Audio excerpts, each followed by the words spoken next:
I consider Juan a dear friend.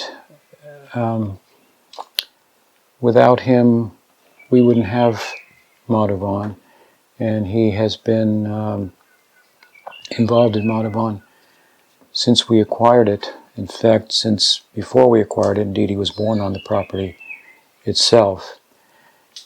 Before we met him, he had 3 times sold some of his father's cows to a gentleman.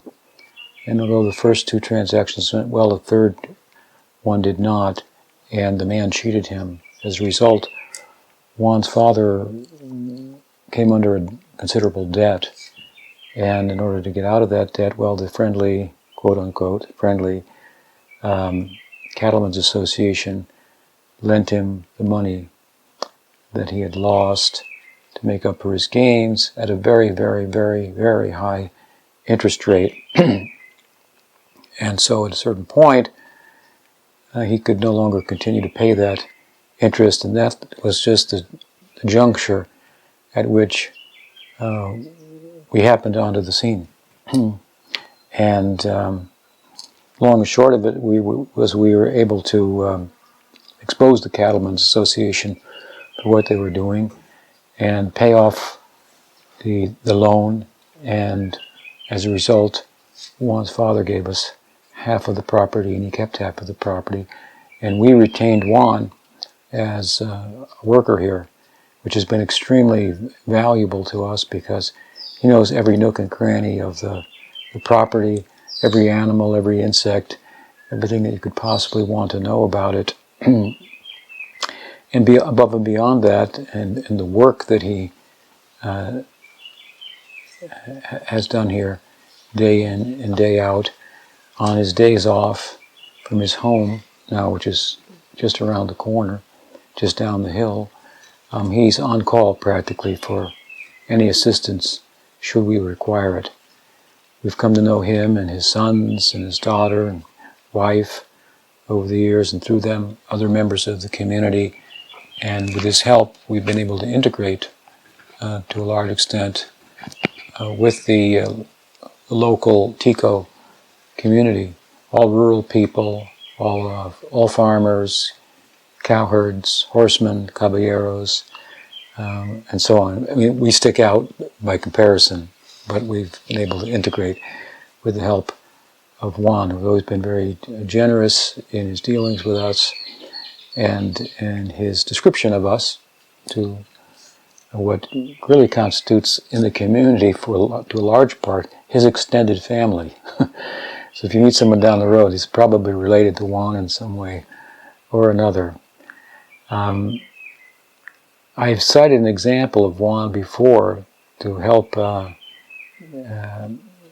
own students understand something about bhakti, and it's worth repeating now that it comes to mind. I recall during a certain period we had some very hard work for him, digging trenches and so forth, and I thought, today maybe I should give him some lighter work, reasonable. And when I suggested that to him, it was a very foreign idea, and I was quite taken by that. He said, "Doesn't matter if the work is hard or it's easy. That's not my work. My work is to please you. You're the jefe. You're your person in charge. So that's my work." And this really was striking to me because it very much speaks to us about what bhakti is. It's not about getting away from problems or making life easier. It's about serving Bhagwan. And if we have that mentality, then we transcend the goods and the bads, the happies and sads, easies and hards, and so on and so forth. So I was struck, as I say, by that example. It was very compelling to me, worth repeating, and I have on a number of occasions. Now, of course, I'm speaking a little bit about this request, which I'm happy to do in light of the fact that Juan's tenure here is coming to a close. He is about 10 years younger than me, and that puts him at about 63 this coming year, this year now, 2022. So it's the year of his retirement.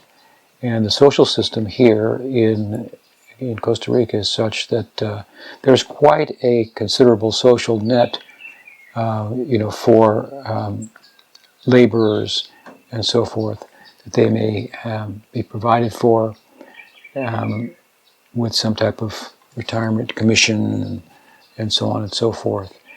And so we're happy to conform with that, and unhappy, well, of course we have to raise some funds to do that, but we're happy to provide that for him. We're legally bound, but we're happy to do so as well, given the extent to which he's been helpful to us, and which he will continue to be helpful to us in an unpaid manner going forward. I'm sure this is a blue zone here, which means it's an area in which there is a large percentage of centenarians, or people who have lived to be over 100 years old.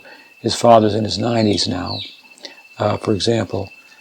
The active life, the healthy diet, and so forth, and the climate and all, is such that I expect Juan will be with us, although not here every day, for many years to come. And it's quite possible that his eldest son may replace him in the near future, working here and taking up, following in the footsteps, if you will, of Juan. So we look forward to the next chapter.